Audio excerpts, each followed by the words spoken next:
Welcome to Realizing Real Estate. Each week we will be issuing a new edition, an interview with an investor, developer, business leader, government official, scholars, and others, all who in some way impact the world of real estate and the quality of your investment. Real estate has many facets. We will explore many of them in these brief podcasts. Every one of our guests will be interviewed in greater depth and length on our weekly radio show, Our House, which is broadcast every Saturday at 9 a.m. on WBN 930 a.m. and 98.5 FM HD3 in the Buffalo Niagara Marketplace, but is accessible anywhere in the world on the Odyssey app or at WBN.com. All of Realizing Real Estate podcasts are available at the iTunes Store, and our House radio shows are archived on our blog at huntrealestate.com. Join us every week and give us your feedback and suggestions for future topics, also at huntrealestate.com.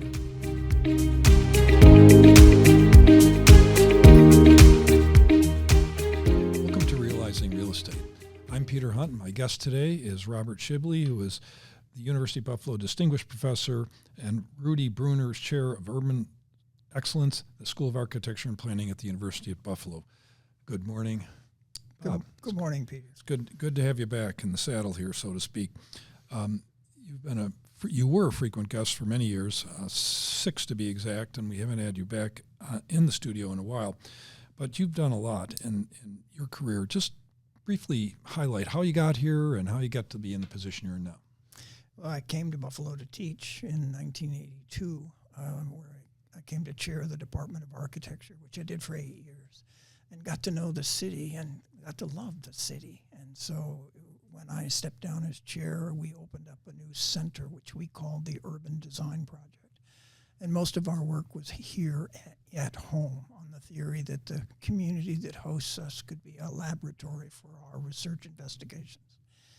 Ultimately, we produced out of that project the major planning framework documents that are still in use today in the city. So we did the downtown plan, the Queen City Hub, we did the waterfront plan, we did the Olmsted Park and Parkway System Management Plan, and we built out the comprehensive plan for the city, winning national awards for the city and all of those.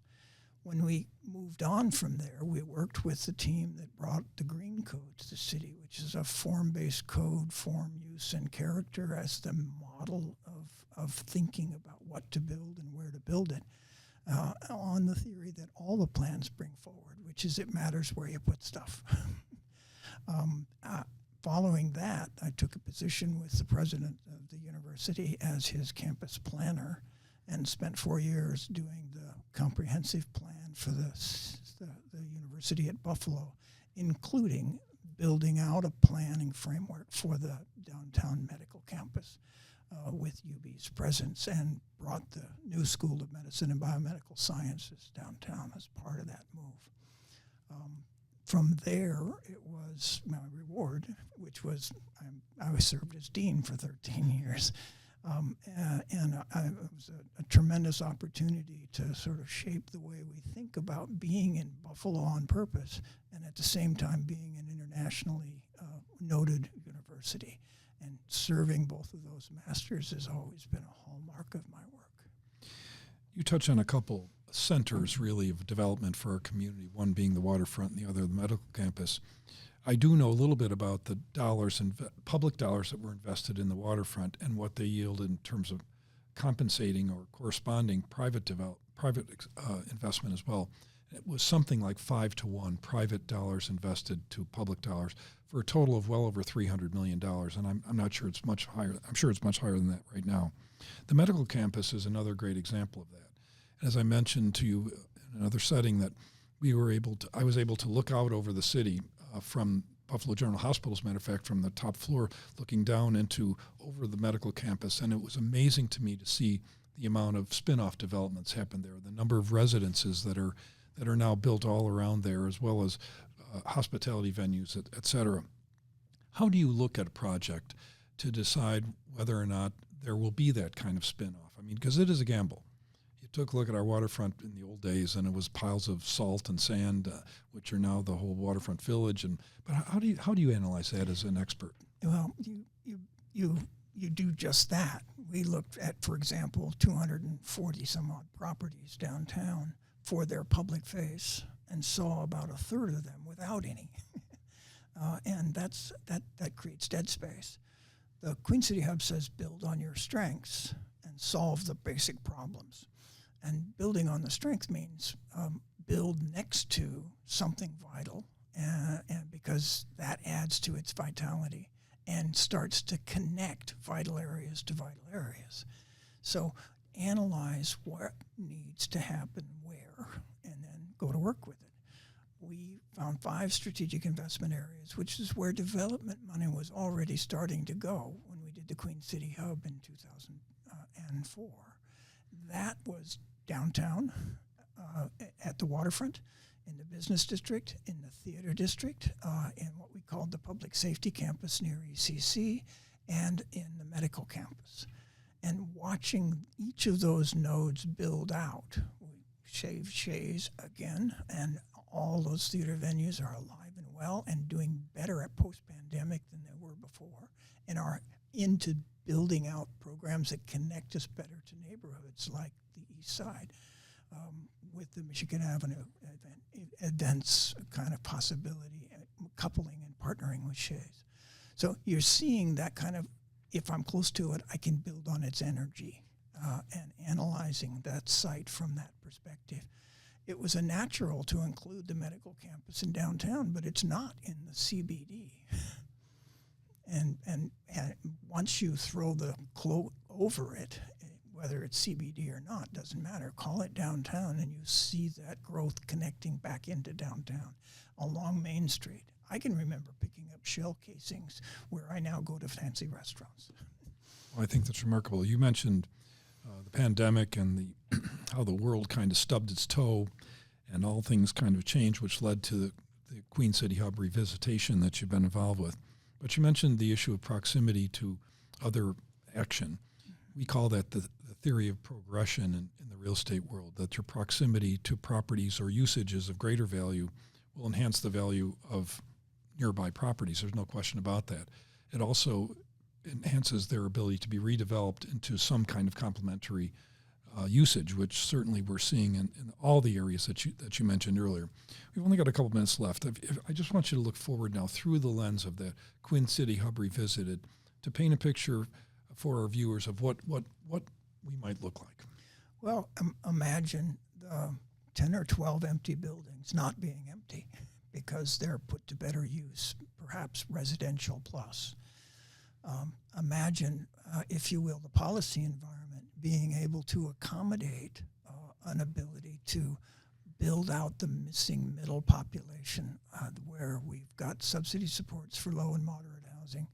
We have no need for subsidy supports in high-end housing, but we don't have housing for people who would, if they could, work downtown and live there too. And that's a really critical missing piece in terms of the density of downtown and the viability of downtown.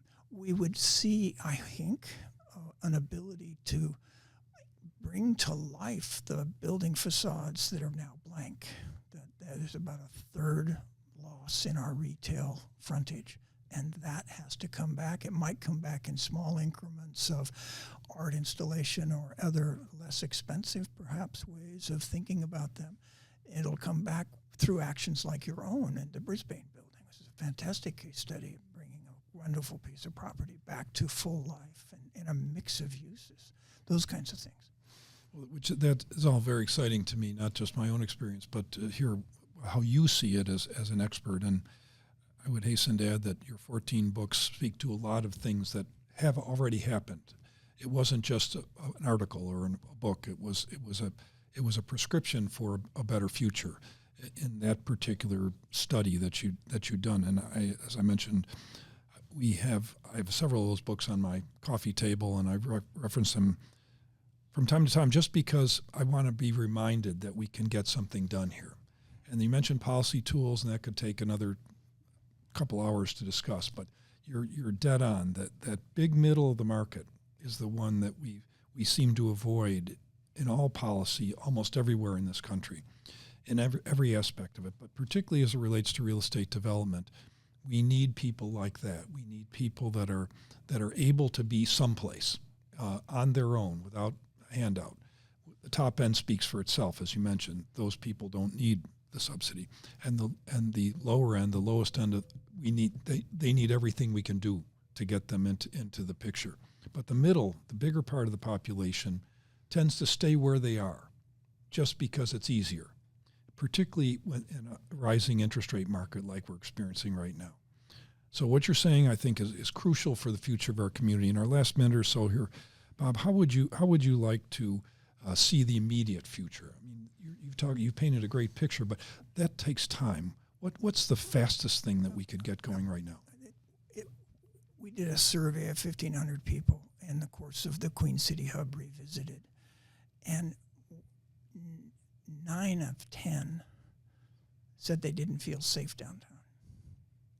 9 of 10 said they didn't feel safe downtown. And the crime statistics are actually better than they were pre-pandemic. They're tremendous, really. Yeah.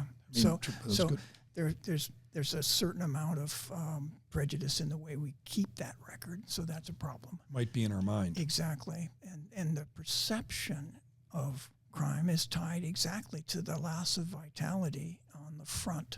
So the street front and that third of the businesses, the retail businesses we lost, aren't activating, and so we feel less secure. It's a function of there's not as many people on the street, not as many cars in the parking lot, not as many all kinds of things. And so until we get that kicked, we're going to be in trouble. So small steps in the right places start to bring that vitality back. Program actively more things. Remember Thursday at the Square? Sure.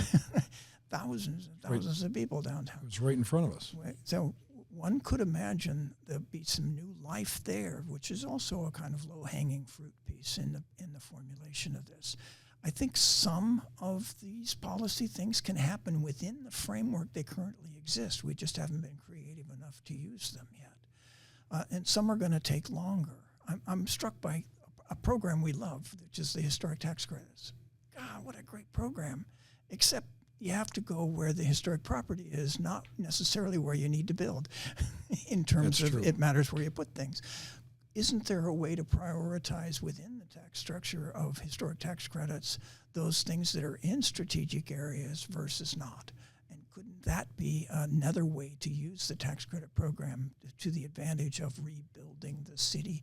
Because it matters not only where, but when you do things.